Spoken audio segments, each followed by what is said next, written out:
Got a 94 Silverado here. Can't really figure out what the problem is. I just got a brand new tranny put in with the shift kit and everything.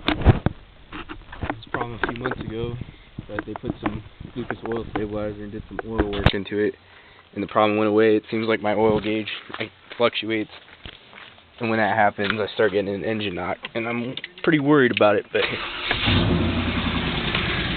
you can see the oil gauge right there slowly dropping,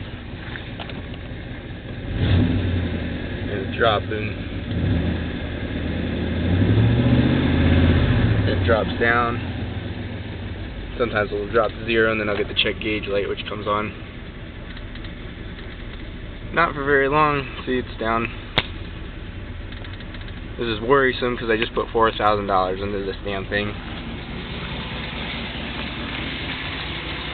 And you can hear the knock.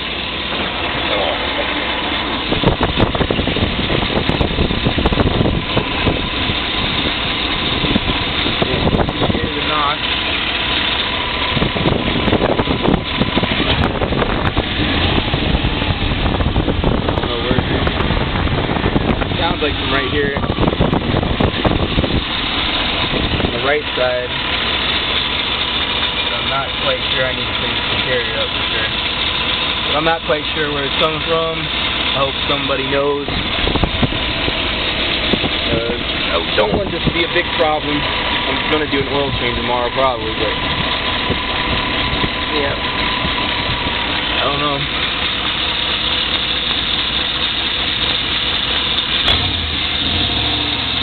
Definitely sounds like the right side road.